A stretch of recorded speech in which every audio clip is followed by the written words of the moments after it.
Inspired by a commitment to God, planet, science, and humanity, she's built a brand that puts into practice what many individuals and organizations have traditionally implemented as ancillary values. She's on a mission to change that and to show that it is possible, logical, practical, ethical, and philanthropic to invest in the many branches of the burgeoning green energy sector. My guest on Think Underground today is founder and CEO of Sunlight Group, Catalina Orozco. Catalina, welcome underground. Thank you. It's honestly so great to be here. What an introduction. This is Think Underground. Insightful and intelligent conversation with entrepreneurial giants, impact leaders, and titans. Coming up next on Think Underground. We really haven't ever met before, and I heard about you. Your name was brought forward to me as somebody that our team thought would be of interest to bring on board. I will not lie to you. I did a little bit of snooping, creeping, social, and stuff like that to find out who you are, and that's apparently who you are. The way I perceived you. So, I'm really thrilled to have you on with me today on Think Underground, and let's get right into it, shall we? Perfect. Let's go ahead. Okay, perfect. So your background and qualifications, they're rooted in technology, medical technology, and administration, but that eventually led you for some purpose or reason to pursue your interest in ecotech. Mm-hmm. Something captured your attention. Tell me about it. It's a little crazy, to really think about. I went through all these years, of medical school to become, actually, I was about to graduate as a physician assistant. And I had crept up the ladder from medical assistant into nursing, and I was about to graduate. And it was right when COVID hit that I found that my purpose has changed, right? I've always wanted to make a living of something that makes you feel good. I could never see myself in an office doing the same thing over and over again. I would probably go crazy. So that's why medicine really captured my attention. It was the adrenaline rush. It was someone different you'd meet every day. It was being able to educate people. For me, knowledge has always been kind of a connection to people. I love to read, I love to be informed, and a lot of us are busy, so we don't have that time to really keep informed. So, I kind of feel like that's been my call in whatever sector I've been, is educate people and let them know, whether it's health. When COVID hit, I saw a lot of things that kind of broke my heart in the medical sector. I was expecting to see doctors be upfront about trying to help people. I was expecting to see, I guess, just more of an approach of trying to help people more. And what I saw was more of a greed, right? I saw more of a greed, and that to me was like, what am I doing here? Like, I'm here to make a difference, but it's very hard to do that when you're surrounded by doctors or corporations whose mentality is, you can help, but we're focused on the money. Right. And to me, that was shocking. So at the time, my husband and I were trying to have a baby, and he said, well, you're working like 72 hours a week. You got to figure something out, because once you have the baby, you need time to raise him. And I kind of freaked out, to be honest. Right. It's not an easy task to say you're going to do away with your medical career, especially when you're so close to graduating. So I am very faith-driven. I prayed on it. I thought about it. I meditated. And out of nowhere, my husband comes to me one day and he says, the owner of a solar company is here.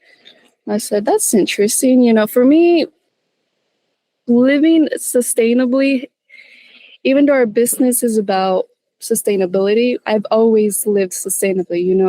I'm the type who recycles. I'm the type who's we're very aware that about 70 to 80% of what we recycle is thrown away. I wash all the cartons, before I recycle them. I I make sure that we use things like paper and wood versus plastic. I'm very conscious of these things. So even before it came into our lives, I was in that mindset. I just thought it was very interesting, though. I was very opposed to solar when I got in, before I got into it. My husband was trying to convince me, and he said, it's new technology. This is what you're about. Like, how are you so against it? And I said, because I don't know anything about it. Isn't that interesting? And as soon as you said it, I was like, this is going to be good. Keep going.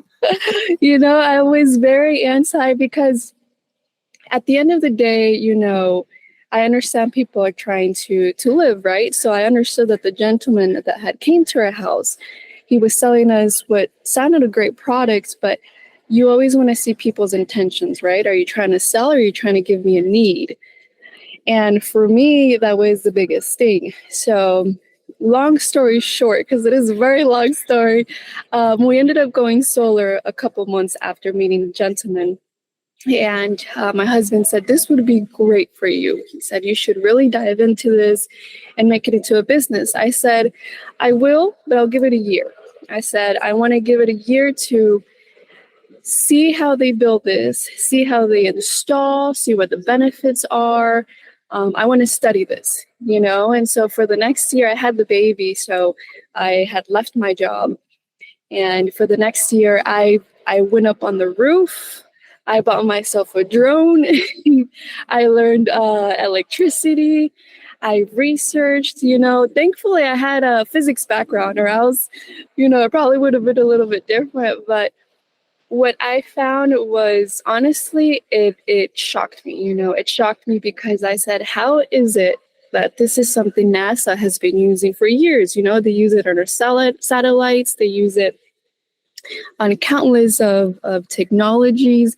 They have found ways to power so many things with the use of the sun. And I said, how is it that it's taken so long for homeowners, to actually dive into this technology? And I've been hearing about it since, I want to say since middle school. I've been hearing about, solar and wind power. And I thought it was like, wow, for us to harness the energy of the sun and create electricity. To me, that was just like, wow. But I've always been very geeky, very nerdy. I've loved all that stuff. So I could see why I was into it. But then came my mission. How do I have other people who maybe don't see that? How do I make them see that, right?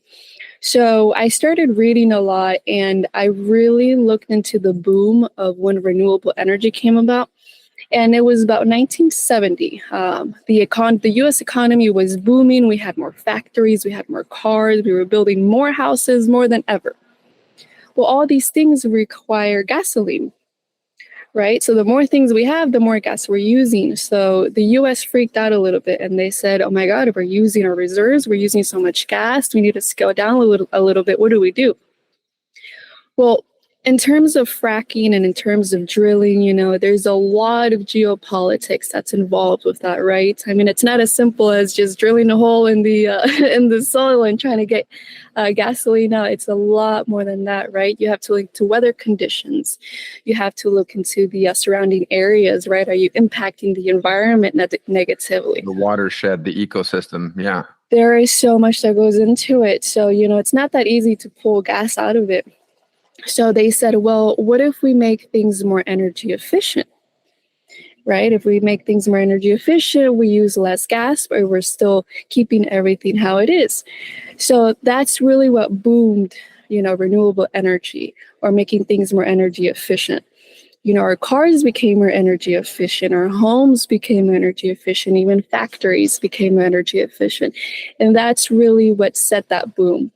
And that's one of the biggest reasons why right now the government's trying to push, solar. And they're pushing it obviously because, they want to make, for example, California wants to have all these cars be electric. Well, think about the amount of weight that puts in the grid, the electricity grid. They already have brownouts. They already have, days when their electricity gets shut off. Now you're going to have all your people charge their cars. So they're making a huge shift right now. They've actually made all homeowners have to have solar, right? And they've just actually announced that they're having a new grid system. So a lot of these homeowners are going to have to not only have a solar system, but batteries, because at night they can pull from their battery instead of pulling from the grid. So when all these cars do start getting charged, it's not going to be too much of a weight on the grid, and it's crazy the amount of infrastructure, the amount of change that it brings to actually be more energy efficient. And it's not cheap. That's for sure. It's definitely not cheap. Here in Florida, we have, hurricanes. So if one of our power lines goes down, it's millions of dollars to try and fix it, right? There's a whole process. There's probably about 7 steps electricity goes to before it reaches your home. So any one of these 7 steps, right, you have transformers, you have substations, you have grid locations. If any of these are broken because of a hurricane, like I said, it's millions of dollars to fix. Mm-hmm. So Florida said, well, let's do something. Let's dig all our power lines underneath. That way, we're not going to have too many issues if a hurricane comes and destroys it. Wind damage, things like that, yeah. Exactly. And you actually see that a lot. My mother's community, it was built around 2014, and all their power lines are dug under, right? It's actually a nice sight because it's nice to kind of look out at the sunset and not see power lines, not see grid lines. It's a beautiful view. So when hurricanes come around, she's always got power, right? However, our current home right now, you can actually see the power lines.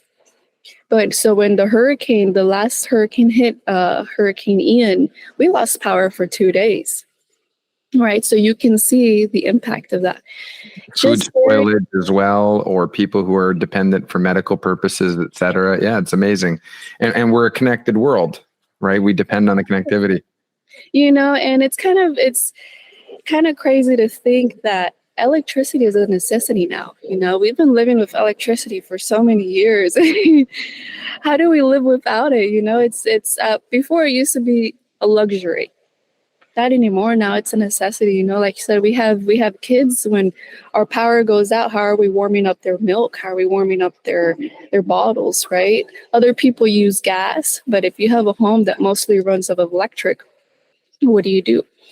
I have a few of my previous patients who need oxygen, right? Some of their oxygens run off of electricity. And especially if you have someone who's living off of oxygen, the last thing you want is a gas stove. So, there are a lot of things that kind of weigh into that. And there's a lot of costs. Like I said, if you were to dig down power lines, just 1 mile of digging down power lines is equivalent to $500,000 to $1 million for 1 mile, right? So it's not cheap. It's definitely not. But it's our economy is headed that way. They're starting to realize that, hey, we can use natural resources. And in regards to natural resources too, right? Because a lot of people, you can burn wood to create electricity, but the after effects of that, it leaves a lot of residue in the air, and it's not the best thing environmentally, right? Exactly. Or health-wise, because you're breathing that in. And so something similar happens when we use our electricity, right? How do we get electricity? Well, in our power plant, coal, gas, oil gets burned to create that electricity. So it's very funny because I have quite a good number of friends who have electric vehicles, and they've come to me and they said, I feel good because I'm using an electric vehicle. I'm lowering my carbon footprint. And they feel great. And so, I always like to play devil's advocate every now and then. And I tell them and I say, okay, well, do you guys have a solar system? And they go, no, we're actually looking into it, but we're gonna hold off on it. I say, okay, well, I know you're excited that you have an electric vehicle, but where are you charging it? And, most of the times they'll say they'll charge it at home. And so I'll ask them, so if you're pulling that electricity from your home, where is your home pulling that electricity from? And that, most of the times it'll get them stumped thinking, Okay, from a power station. But what's fueling the power station? Exactly. What is fueling the power station? The coal, gas, and oil. So you might not be grabbing that coal, gas, and oil from a gasoline station, but you're grabbing it from your home. You're causing your home to use more. Right. So there's so many things that come into it. But it's not surprising when you look at it, society in general. You yourself have chosen over the last few years to become the expert in this subject matter. Yes. The average consumer, if you were to have them look at anything beyond the face value of whatever it is that they're doing or using, how are your jeans made? How's your clothing made? How, the vehicle you drive, the computer you're using, whatever it is, people are like, I don't think about that. And that's understandable. Mm-hmm. And so what I'm hearing you say is that you are challenging people to think and to open their eyes and to question. And that's something that I think our younger generation, there are a lot of challenges that we can get into about our younger generation. What are they learning? Who are their influences? What are their influences, et cetera? But if there is one thing that I am confident in is that the younger generation, certainly my children, are far superior in their ability to research than I ever was. Possibly because we have greater and ready access to information. And of course, you've got to question sometimes what the source of your information is. However, simply asking and helping teach about critical thinking and actually looking at whether it's reverse engineering or just following the path beyond what's on the end of your nose.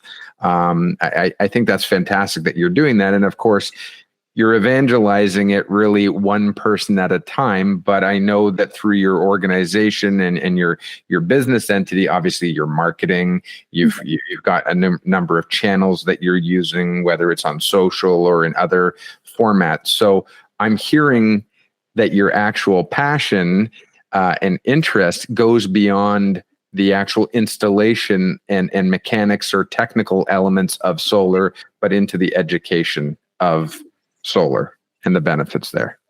Oh, yes. Because at the end of the day, the animals or the mammals that most waste creates, or, who creates the most waste out of all the mammals? It's humans, right? It's look at how much waste is produced just creating one home. Right, think about all the wood that's cut down, all the plastic for the soffits of the home. Think about what you're using for insulation. Think about everything that goes into a home and where it's coming from. Right, it's being factory made. It's being cut down from somewhere. So, if we keep on that trend, where are we going to be years from now, right? And I think mostly what impacted that shift was having my child, right? I'm looking light years ahead. I'm thinking, what is his life going to be like 5, 10, 15 years from now? Nowadays, you can't even walk through a park without seeing trash here, there, or at some point. And it ruins the view. How many times have you gone to the beach and you're really, soaking it in, enjoying, before you know, you've got a piece of plastic stuck to your foot. And it's very frustrating because you want to see things pretty and natural and for what they are. And when you see trash, it ruins it, and it takes me out of that mood. I'm no longer relaxed. And it snaps you out of the fantasy that you were in. Absolutely. I want to test you a little bit or challenge and push back a little bit, though, if I might, because I hear, and I meant what I said in the initial moments of this podcast. You found something that you're very committed to that sort of, I don't want to say check the boxes, but let's go back to one of the first statements that you made around sort of evolving out of your original profession in the medical field. And really that there was a strong sense of disillusionment within what should have been something that you would be similarly committed to and passionate about what as you are today in your current work. And it really comes down to me. What I heard was a lack of authenticity within the players within that system, within that space. And it's sad to acknowledge that medicine has become an industry. Mm-hmm. And it has become a huge component of the gross domestic product. Actually, we utilize our own citizens as pawns within the system. They each pawn or each member of society has basically a number over their head based on data, based on, it's no longer, and I'm stealing, I realize this, I'm completely plagiarizing somebody else's thoughts on this, but it's no longer referred to as healthcare. It's really sick care or death care or things along those lines, because what? Well, moving into what you were just talking about sort of our disposable fast lifestyles, even the fashion industry is being referred to as fast fashion, I believe they call it. And the amount of waste that comes because the products break down. People are so fashion conscious that they're not going to wear that pair of shoes or pants more than 6 months before they're getting rid of it. So that, of course, has spawned other industries, though, to look into eco-friendly, sustainably produced fashion items. So maybe, I realize that this is one component, and your business, while it started in solar, I know it has expanded into other elements, generation, as well as EV chargers and things along those lines. So maybe how do you fit into that sort of picture? If you look out at your son's life 20 years down the road, where does your corporation really fit in the bigger picture? You said the key word there. We're so dependent on the fast life, right? If maybe it's why I have such a fascination for movies like, zombie movies or apocalypse movies, because where would we be if everything stopped, right? No more electricity, you couldn't go to the supermarket to go get foods. And that's really what I want to prepare my son for, right? I want him to be more sustainable. I want him to be able to grow his own gardens, go out to the backyard, pick your tomatoes, pick your lettuce. If our electricity has been cut off because of the hurricane that just came by, well, it's okay. We have solar, it's creating electricity for us. I want him to be able to survive regardless of what the world is going through. So I want to jump on that for a second, because I want to be fair to our audience, but go with me on this just for a second. Okay. Maybe I'm completely wrong. Tell me I'm an idiot if you need to. I'm okay with that. But this is actually what I've been hearing while I'm listening to you. You know how you can take stop motion and you can then look at it and you can see sort of the progress, like time-lapse photography. And if you were to look at time-lapse photography, basically what I'm hearing you say is that we've evolved because of technology. Okay. We've evolved from Little House on the Prairie. Mm-hmm. Right. But then implementing technology to bring us into the industrial era or the information era or whatever. But as technology continues to improve, I'm actually hearing you say that we actually need to be bringing ourselves, and that technology is bringing us back to closer to Little House on the Prairie again, one more time. It's coming full circle. And so technology is allowing us, the advancement in technology is allowing us to what? Get back to fundamental elements. Exactly. And that's really what it comes down to, because we can't do anything without Mother Nature. It really comes down to it. You can't grow anything if you don't have good soil. You can't enjoy of anything if you don't have, a healthy planet. And, I understand both sides of global warming, right? People who don't think it's a true thing, people who do, regardless of what the thoughts are, the proof is there, right? If you know how hard it is to take care of plants, if you grab one plant and you blow smoke to it, see how quick it's gonna live. It's not gonna live very long. This is one plant. right? It's very hard to maintain one plant. Now imagine if we did what we do to this one plant times 10. And that's basically what we're doing to Earth, right?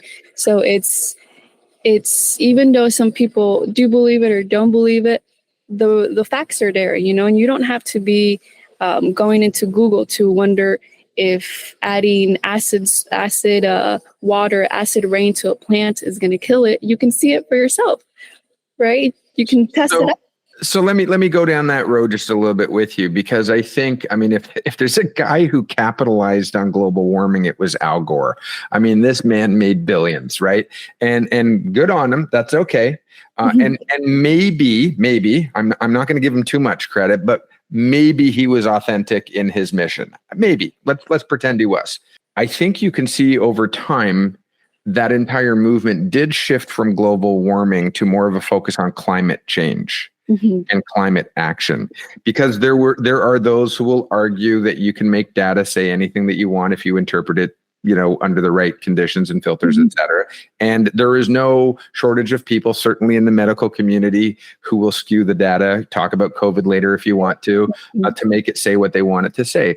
However, I think that recording of data will show that what was previously the 100-year storm is now happening every so many years. Maybe it's 2 years, 3 years, 4 years. I don't know what that data says specifically. Certainly, we see more inconsistent climate. We see more flood or flood-related incidents or climate scenarios. So I personally don't know about global warming, but I am in my own life familiar with climate change. And, let's spin that a little bit also into some things where when I hear people who are very passionate, that they get really impassioned, they almost get enraged about their perspective. And they really take sort of a one side of the pendulum or the other side of the pendulum approach. And sometimes you have to just, rule those people out of the equation. If you're in math or statistics or data aggregation, et cetera, you look for the anomalies and you look for the extremes, and then you say, okay, really, we're going to take out that 2% and that 2%. Let's focus on the balance. And there's a part of me that hears you, and I'll tell you, I don't know if I'm as far down the rabbit hole as you are, but I also haven't studied it as much as you have. Okay, so I think that's fair. So I'm somewhere in between that person with the electric vehicle and you. But I don't think I need to be an expert to know that from my perspective, you talked about that plant. I'll refer to it as a piece of fruit, if I might. We go to the grocery store, and we in society want to go to that grocery store and pick the apple off of the shelf or the display, and it's got to be perfectly shiny red, and it's waxed, and it's flawless, and we're like, that's a good apple. And I look at it and say, weird. A worm didn't try to eat this apple. A fly and an insect didn't try to eat this apple. Maybe that worm knows something that I don't know. And if the worm won't eat the apple, maybe I shouldn't eat that apple. Maybe I should eat one that's a little bit more exposed, like doesn't have pesticide spray on it, doesn't have a wax polishing finish on it. Maybe it doesn't have GMO sort of, and I don't know about GMO versus pesticide infused GMO, but you know what I mean? Like, so what is this apple and what is the worm telling me? And I don't have to get that scientific. I actually can just get a little bit plain English and logical. Exactly. Honestly, and it's quite crazy because nature will tell you, storms coming around, you can see the birds, kind of start to take cover. You can see nature will tell you, and I think nature will always go back to its foundations, right? Because even before nature, or even before human beings, nature was here, right? Nature has been here before any of us were even here. So it's going to go back to what it was. And look at a river. If you change the direction of a river, it will eventually go back to its original direction, its original flow. We've tried years and years to impact the environment. We've tried to control it. And I think that's the scary part, that we think we can, and nature must fight back. Nature is going to go back to what it was.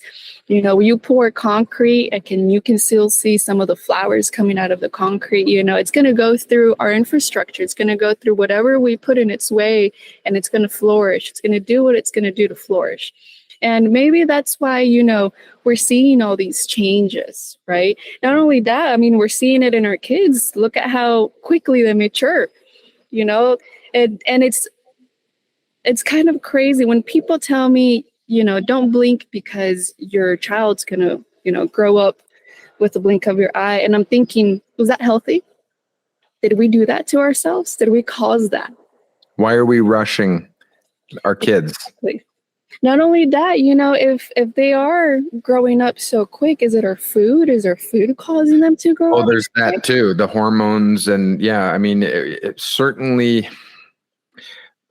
young boys have deeper voices much sooner than our generation did. Young women are developing their hormones and their body development much quicker at a much younger age than they did when I was growing up. I won't tell you how many years ago.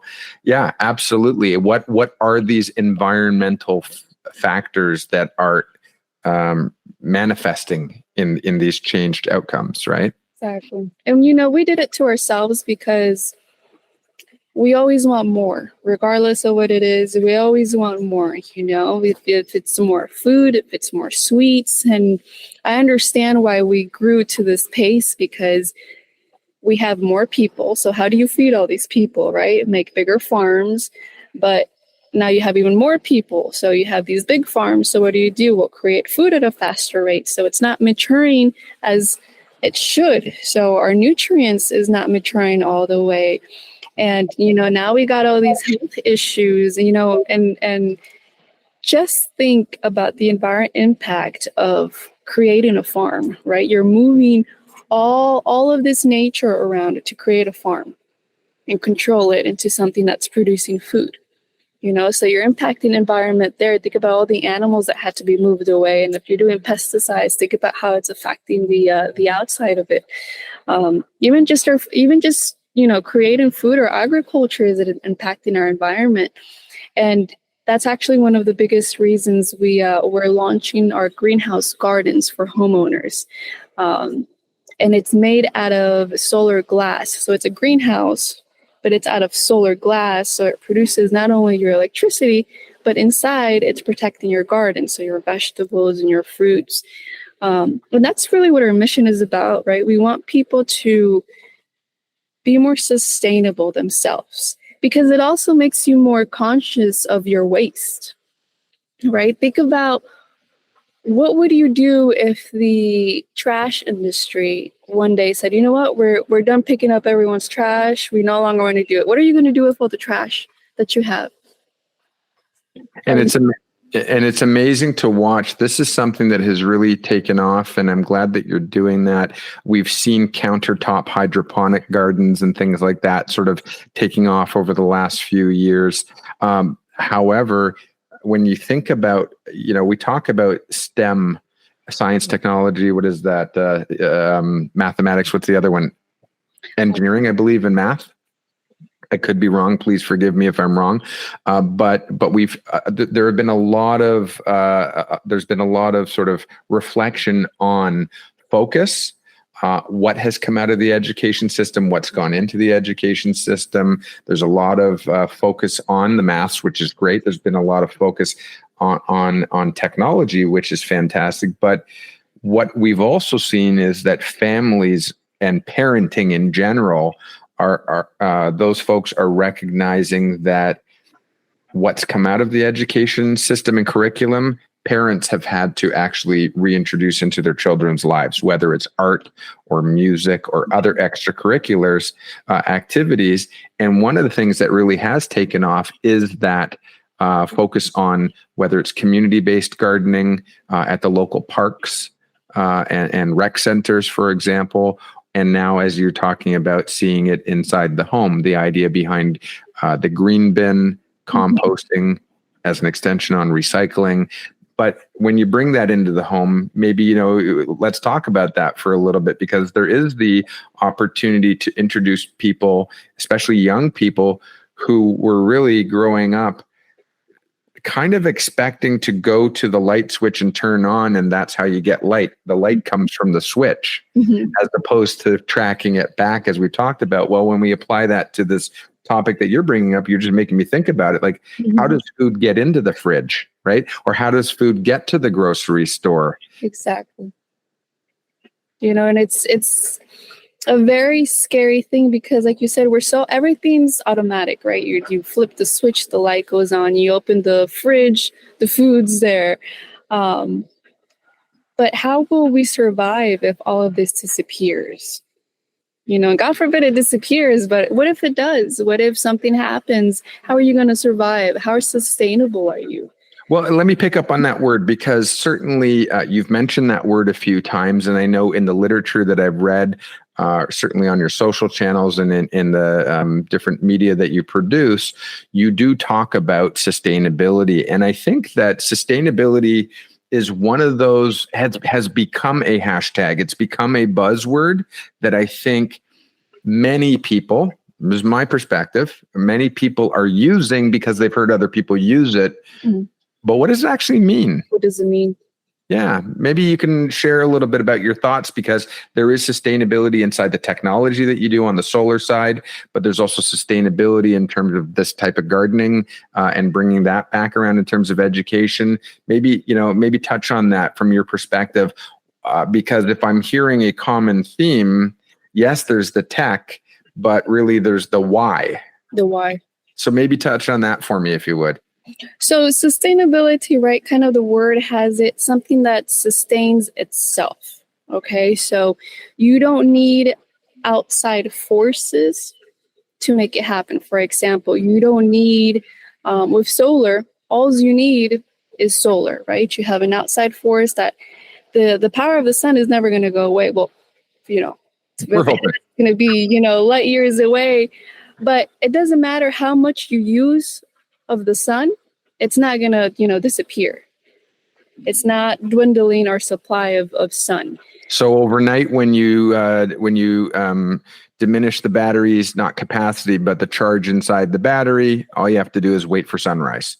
That's it, right? And it's kind of an automated system, but it's natural, and it's going with the flow of nature. Sunrise comes up, you're recharged, you're powered up. Same goes for your home. You get electricity, you're powered up, you're ready to go. So, the sun goes down. It's kind of your time to just pick from the charger, and you're not using any extra resources or drain on the grid. Extra, yes. Anything that's an outsource, anything that's not within your home. And that's really what sustainability is. It's being able to, whatever you produce, it's not making even more waste. And two, it's not going to deplete. It's a resource that's not being depleted. Mm-hmm. So in terms of the gardening element, of course, you're growing it, you're watering it, you're nurturing it, you're harvesting it, you're using it, it harvests again as long as it gets water and sun, but also you're composting and recycling back into the soil nutrients. So I'm following you along. I want to poke the bear just a little bit and touch on something else, though, because again, you really planted the seed at the beginning with your experience in your previous industry and profession, as well as into what you're doing now. And it kind of culminates around what we've talked about, really, that, how is society ingesting, digesting, and really putting into practice or finding their way through discomfort with new information and changing the status quo of how we've always done things, embracing the concept that we live in a fast-paced fast food society, and maybe not just fast food, but fast everything society is more fair. And I want to touch on something, because I think this is a fair statement, and it's going to challenge you a little bit, but I want you to defend it to the best of your ability. And I don't know how this is going to come out, so we're winging it together here, but go with me on this and let's just see where it leads. Here's my perspective. And I believe I've derived it from observation. Okay. That there's arguably a growing, or at least notable, increase in sentiment of doubt surrounding what are categorized as things that are more like government-sponsored priorities. Certainly in the wake of the recent pandemic and the way it was handled by authorities, and not only authorities, but those same people might argue the influence of big pharma. Mm-hmm. There's a level of discontent or a lack of trust. Namely, for example, in the pandemic related, the way the mandate or the administration of the vaccine rolled out, for example. Mm-hmm. So that sentiment or seed of doubt has been planted. Mm-hmm. I don't know if it's entirely a left side or right side political conversation, but I'm sure there's elements of that. But now that precedent has been set, let's apply that to Mm-hmm. green energy, EV, solar power, climate change, and all of these things, because there is a rising sentiment out there amongst some who will say the only reason why they're saying that the Earth's temperature has risen by a quarter degree or 1 degree or whatever it is over the past X number of years is because they actually weren't looking at the data before so many years before that. And in fact, we're still in line. What's the big deal? Talk to me about your mission. You're based out of the state of Florida, by the way, which is certainly politically leans one direction over the other. Yet here you are, embracing solar, not just embracing solar, embracing green energy, embracing sustainability. Your education component is around climate change or impact. And then there's all these people who are saying what they're saying over here. And who am I supposed to listen to, or what am I supposed to agree with? And by the way, I'm going to plant a little seed with you. And is there a pendulum going on in there, or what's going on? That is such a great point that you bring up, because I've actually had that conversation with a few friends, right? And that's actually my uphill battle in Florida, because obviously the governor and the president, it's funny. I have a friend who he called their current president Captain Energy, because he is pushing all of this. He's pushing all his money into this infrastructure, and I do see that, right? For me, it's an uphill battle, because you get people who do it for the mission, right? You understand, we want to lower our carbon footprint. We want to live a little bit more naturally. Then you have the other side of people who do it because, hey, this is a push of the government. They're making, they're trying to make money. They're going to make more money if you push it even more with the right people. But what does that create? It creates havoc, because something that's going on in Florida right now is we have so many solar companies, and so many are doing the things so wrong that it's creating havoc for so many homeowners, right? So how am I going to go to my neighbor and say, hey, you could live a more sustainable lifestyle if you had solar, when he looks at the other neighbor down the street and he sees the headache that he's dealing with solar, right? Because someone who saw the opportunity took it wrong. So now it's created honestly a headache for a lot of the people who are trying to do it as a mission, because they're not doing it for the right reasons, right? At the end of the day, that's why I took a year to really study my system, because it saved me $3,000 for my electricity bill, right? And we have to remember that at the end of the day, electricity is a corporation. They're corporations, right? So they're going to want to charge whatever they want to charge. But there is an independent factor when you're the one who is essentially DIYing your own electricity, right? There's a little bit more of independence in that sector. And then when you realize that a kilowatt that your home uses based off the sun is not a kilowatt that was created at a power plant, right? Because you can look at the power plant and you look at the smoke, right? And you said, how does someone get away from all the statistics? How does someone get away from what they're being informed, right? And how do they see it for themselves? That's why I brought up the example of the plant. Grab a plant and blow smoke at this plant every day and see what it's going to do. You don't have to go very far to see that if you give something that isn't healthy to a person, a plant, an animal, you're going to see the results very quick. You know, you don't have to go to NASA and ask them questions about if our atmosphere is being affected, if our quality of air has changed.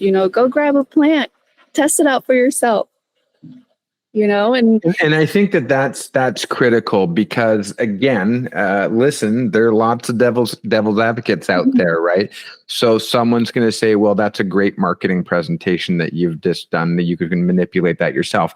I think the punchline always has to be, listen, just for 1 second, let's put aside our differing perspectives and let's just take a controlled environment. In fact, I'll show you what I've done. You go do it yourself. Don't take my word for it. You go do this yourself. And that's really the society we live in, because we have so many things telling us what to think, what to want, what to feel. And it's like you said, how do you know what you know? Where is it coming from? Where is that coming from? And that's really what impacts my thinking, right? Like you said, I see one thing, but then I'm going back as far back to see where it's coming from, where the source it's from. So let's take a look at that as you're doing that and going back to source, because some of these items have genuinely become divisive in society, right? Mm-hmm. The whole idea behind carbon footprint and carbon pricing, so many things that I can't see. And it doesn't take you but 2 seconds to go on social media to see the different memes that are out there about I'm being forced to drink my drink through a cardboard a paper straw. Meanwhile, there's some guy on his jet. Yeah, right.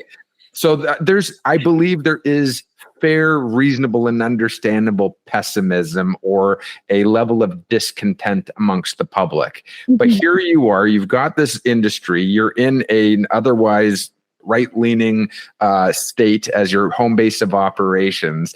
The sun still shines there on a regular basis, though, last time I checked. And I believe, if I'm not mistaken, you've actually designed through your organization and your corporation an actual branch that is focused on marketing and education. And maybe, what given that uphill battle that you're talking about, how do you address people with sincere, they're not necessarily being unreasonable in their skepticism, but they're sincere in their frustration that they feel maybe that there's two sets of standards out there. There's one that I'm expected to uphold for myself, and then there's what everybody else doesn't have to listen to the rules. They don't apply to them, right? Mm-hmm. That's very true. And it's why education has become so important to me, because a lot of the skepticism comes from that, right? From things that you hear. But if you can have someone, sit down and kind of walk you through the steps that you can actually put yourself in and understand for yourself, right? So typically, a lot of my homeowners or a lot of our clients, we start off each presentation saying, where are you at? Right? This is how much electricity you guys are using. This is how much carbon you guys are putting into the air. Think about how dangerous it is to keep your car on in a garage. What would happen to Now we're doing that at a maximum level, right? So we always put people in the right shoes. We want them to see their situations in a different way, in a sustainable way, right? We want them to see where they're at and where they could possibly be with technology. So I'm thinking, and again, with technology, we're coming full circle with that. Isn't that interesting? The more technology we're embracing, the more natural we can actually get. But one of the things that I'm hearing about again and again, and I'm just trying to process what you're saying to me, is let's say hypothetically that things aren't as critical as the media or the propagandists would want us to believe, that maybe we're not dying tomorrow. Okay, but maybe we are dying over the lifetime of the planet. Maybe we are on the wrong trajectory. Mm-hmm. Okay, so let's pretend it's a little bit extreme and exaggerated as far as my life is concerned, because I'm not going to be around in 100 years from now. But what's wrong with just doing the right thing anyway? What's wrong with just moving the needle back towards a trajectory that is healthier, even if it is still, we're not going to see the compounded effect for another 1,000 years. What's wrong with just changing the needle a little bit? You know, I get that question a lot because I do a lot of trash pickups, where I will go to the beach, or there's a park close to here that I'll walk with my son and I'll grab a glove and a trash, and any trash that I see, I throw away. And people ask me, why is that your responsibility? I said, it's not. I said, but I do it because I actually see the impact it has, right? You know, I can't tell you how many animals I've seen choke on a little piece of plastic, right? And if I can come by, pick it up, and take it out of their way, that's a bird that maybe I saved, right? And it's a bird that is probably taking all the bugs away from my home, right? It comes back full circle. And it also teaches our next generation to not be so wasteful.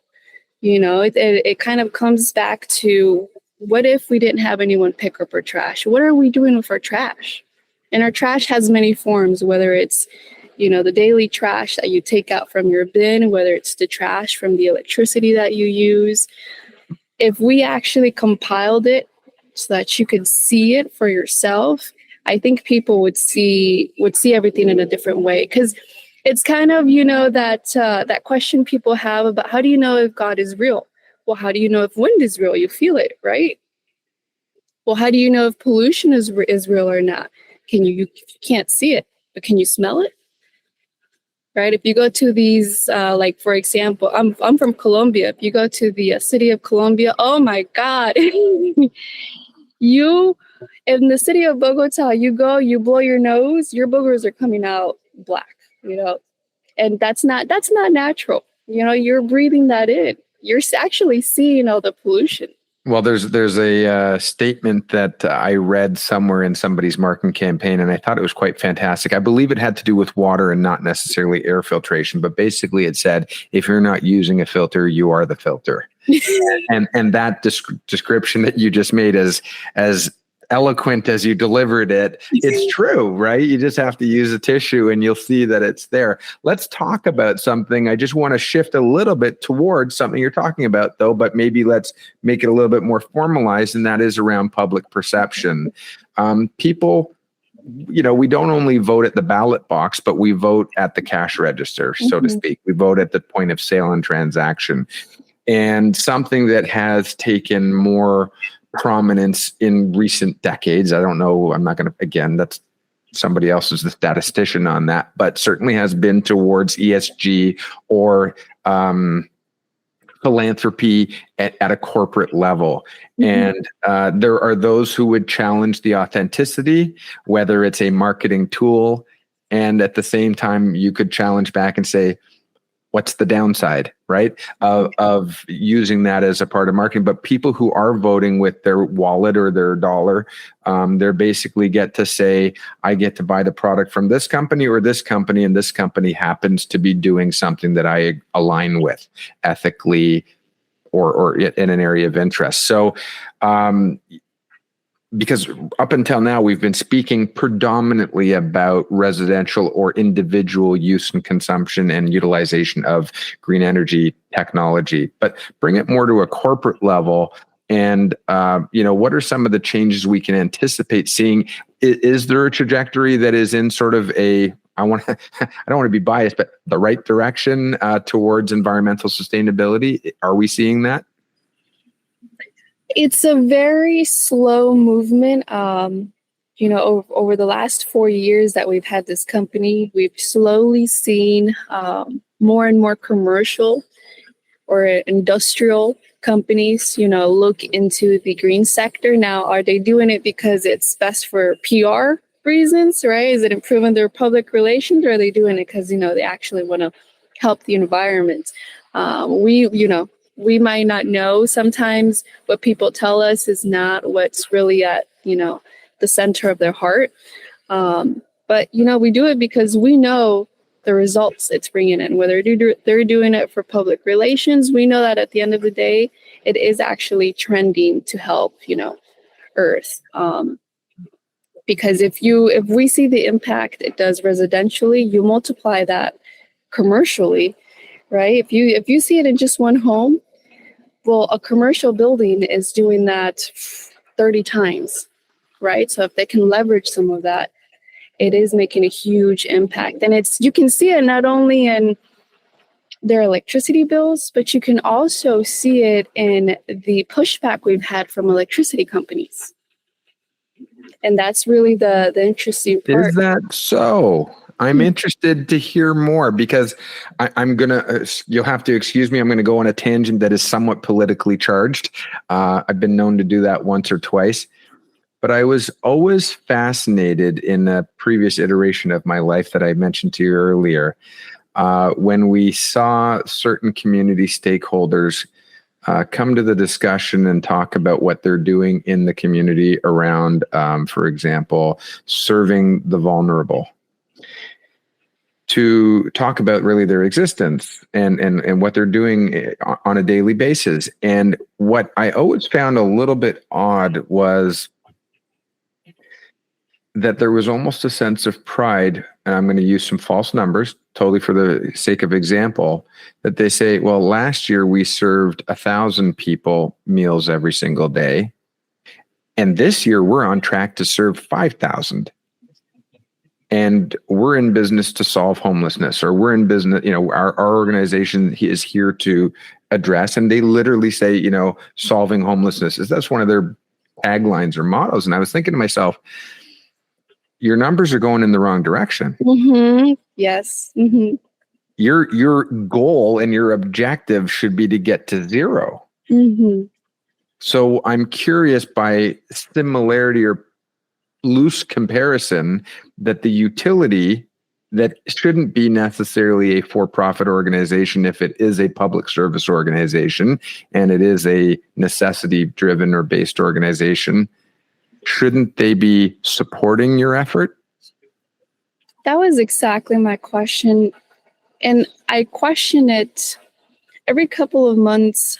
In Florida, we have an increase in our rates, right? And if you look into the small print, right, that you need to take out a magnifying glass to really look into, they're saying the reason for the increase is because, inflation being one of them, but they're also saying that they need to account for all their cost of creating that electricity.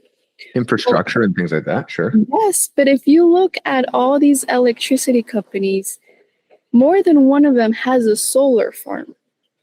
So if they're creating electricity with the sun, they're leveraging some of those costs for free, right? Because the sun isn't charging them anything.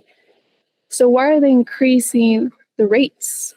If they're leveraging how much they're creating with a natural resource, why raise the rates? Well, I'm also curious of what their shareholder distribution and dividends look like. I'm also curious of what their, how would you say, arm's length third-party vendors and suppliers who are not necessarily in the business of the power generation, but they're in the business of manufacturing the infrastructure components that go into it, right? So, I mean, those are certainly for-profit entities, one would assume. Exactly. So there is something. It's, again, there's facts and then there's facts, right? So there's facts and then there's how we interpret it. I want to actually, if I may, switch gears just a little bit one more time, though. Going back to the corporate, obviously, again, certainly as a catalyst, or as catalyzed by the pandemic, we certainly saw a shift in society and the way we perceive our role in the workforce, our role in whether we're commuting to work, working from home, return to office certainly has been top of mind for many major corporations. It's been a bit of a tug of war with some. And so that all sort of compounds to a discussion around work culture, job satisfaction beyond the paycheck. And certainly there are those who will argue that they choose to go to work for a company that also aligns with their value systems and their belief systems. I don't know how to do this. I wish I was a professional journalist, but how do I ask this any other way other than it's going to sound slanted and biased? But tell me about green energy and work work-life balance and culture in the workplace? That is such a great question. One of the reasons our company actually is sought after is because we're a 51% women-owned company. And what you see in the solar industry or in the electricity sector, if you will, is mostly men, right? For many, many years, men have been the ones who really, electricity was mostly their facet. It was their specialty. And I'll tell you that 90% of our employees, they're women, right? And they're women who actually follow the same mission. We typically try not to hire anyone that doesn't already have a solar system, because people who don't, they're probably doing it, because yes, at the end of the day, it's new technology and there's money in technology and construction. But we're not just looking for people who are trying to make a quick buck, right? We're trying to have people who they understand the mission. There's so much complexity with installing solar that we need people who want it to be done correctly so that the benefits of carbon offset is there. We're not just installing the solar system, right? We're not trying to make a sale. We're trying to make sure that it's working, it's functional. Why? Because we're offsetting the carbon. And, the people who have solar, they understand that. They understand that benefit. And a lot of the times, these are mothers, right? These are mothers who are thinking about their next generation and what the world is going to be like for them. So you're completely right. A lot of the people who have come to work for us, it's because their values align with ours, their legacies align with ours, their missions. And that's really what we're looking for. We're looking for people who are wanting to make an impact, right? I mentioned a lot our next generations. That's one of the reasons why we've actually opened up our Sunlight Foundation. If you can live off grid, but you have to be taught how to live off grid. You have to be taught how to plant correctly, how to create, your electricity with solar. You have to be taught how to fish. Right? Isn't there that saying that goes, you can teach him exactly. You can teach him how to fish, or you can give him a fish, or you can teach him how to fish. Right? And the impact is much bigger if you teach him how to fish, right? Because he'll keep bringing that in. And that's what we want to teach with our foundation. What you'll actually be interested to see is that I went to so many shelters and so many orphanages here in Florida, trying to bring that vision to them, saying, if you guys have solar, you can offset some of your costs. You're no longer paying for electricity, $200, $300 extra dollars a month means better beds, means better foods, better education, it adds up. It adds up to a year, 2 years, 3 years.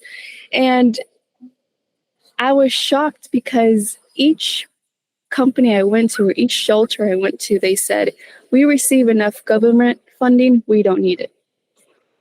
And isn't that fascinating? So that's a wake up, and it's somewhat disheartening, but is it surprising? Not necessarily. It isn't. It comes back down to conditioning. And I was thinking as you were speaking about who you hire and that it's somewhat of a prerequisite that person has already embraced the concept of solar. I can imagine rolling coal, as they call it, rolling up in a big diesel pickup truck to sell someone solar. It's not going to play well, certainly in the marketing or in the buy-in with the client. You might imagine that they're thinking that it is purely commercially or profit-driven opportunism.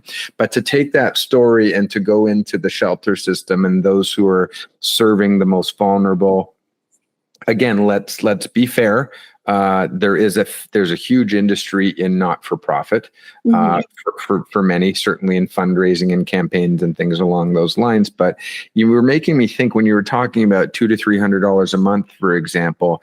Whenever I hear a radio ad or a campaign online or on the television or even in the church, you're hearing about these programs that are saying you can take care of a child for $45 a month. Mm-hmm. Just sign up your credit card.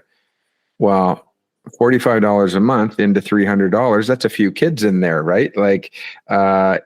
7, 8 kids in the shelter system. Now, I don't know which country that applies to. I don't know how many children could be supported in the state of Florida, but I do know that your 501c3 organization, your foundation, has also got a huge focus I believe, in Haiti with the children in shelter system and orphanages there. Maybe touch on that a little bit, because it sounds to me like there's an audience that has embraced the message. It's that was also an uphill battle, right? So after we were basically shunned away from the U.S. and bringing the shelters and the orphanages solar, we said, well, who else can we help? And we actually came across an orphanage in Haiti where they have 30 kids from the ages of 2 to 17. And every sale that we make, or every profit, we actually take 10% and we give it back to the orphanage. Now, let me tell you this, $30 a week feeds these 30 kids for 1 week. 30 kids. Now, they're only eating once, right? They're only eating once, but they're eating a huge portion of meals. Now, imagine if multiple people are doing that, they can have multiple meals a day.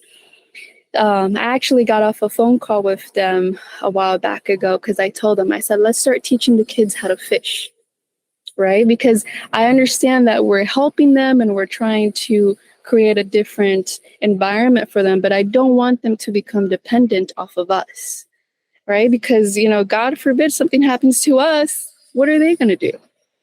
So we've actually teaching the kids to fish, and I can't tell you the change and the impact it has made on these kids, because you don't know who they're going to be when they grow up, right? You don't know if they'll take this and, the amount of things you can do, or the amount of creation you can have on a full stomach, is much different versus if you're hungry or if you're starving, right? Look at, I believe it was Pele. He was the famous footballer in Brazil. He comes from one of the most poorest areas of Brazil. And he said what made an impact on his life was that someone made a difference for him. Someone actually saw that in him and changed his whole life. If they would have never fed him, given him, attention and guidance, he would have never became who he was. But you do that on a full stomach. You can't become who you are in an empty stomach. Just think about how grouchy and how hangry we get, right? Even more so if you haven't had food for days, months. And it's when I say it was an uphill battle, because I had a lot of people say, how are you going to go and give US dollars outside of the US? They said, when we have kids in the US who need food, who need support. And I said, I understand, but I tried and they shut me out. They said they have enough US incentives and the government was helping them enough. And I said, so I'm going to take it to the next, place of necessity. And if the US comes around and says, hey, we would love to actually work together, I'm going to be the first one to say yes, because our next generations, they're going to be our next leaders, our next doctors, our next, teachers. So why shouldn't we? Well, and there's an interesting conversation that can be had around that, and I'll maybe I'll summarize it as this. First and foremost, I didn't hear you say you didn't go to the systems inside of the U.S. I heard you say that, unfortunately, at present, there is an existing barrier between those who you want to serve and your ability to serve them, and that is not the children's doing. But it is the system, and that system hasn't reached a point of critical need or recognition. Similar to addictions, people who are suffering addiction, anybody in that industry and space will say they need to be at that place where they're ready to receive the help. But not all is lost. You've gone there.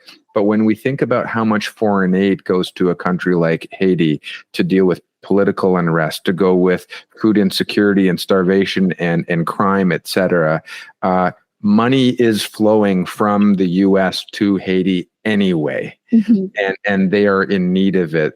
So you're doing you're not committing a crime in my eyes by taking money and sending it where it's needed anyway, but you're doing it in such a fashion to allow them to be self-sufficient and sustainable is that word that we were talking about before. So, maybe by filling their bellies and teaching them to be self-sufficient in ways that weren't previously available, you're moving the needle ever so slightly in the lives of those 30 and however many are cycling through the organization to reduce that dependency in future generations. So I can rationalize that for you all you want, I think, that argument for that. So Catalina Orozco, with that in mind, I have enjoyed this time with you immensely. Thank you. No, it was great. It's so great to be able to talk to other individuals who, I've always valued that saying that goes, let's agree to disagree. It's just such a beautiful thing to be able to have a conversation with someone and just, go back and forth. So I appreciate the time. Thank you. Well, you are the founder and the CEO of a predominantly women-owned business in science and technology, Sunlight Group, and I believe it is sunlightgroup.net if I'm not mistaken. And that's where people can find you. And certainly, I'm glad you made this investment to go out of an industry that certainly had a calling, but to an industry that had a calling and that was willing to receive you, and where you can really give and educate and improve the world we live in, one individual at a time or one audience member at a time. And that's why we're here on Thinc. But I want to thank you for joining me on Thinc Underground today. It's been a real pleasure. It's been great. Thank you for having me. Thinc Underground is a Siva Creative Incorporated production, written and hosted by Arif Khan, produced by Brett Glover, with production assistance by Samantha Bowman, Cody Fitzgerald, William Gibson.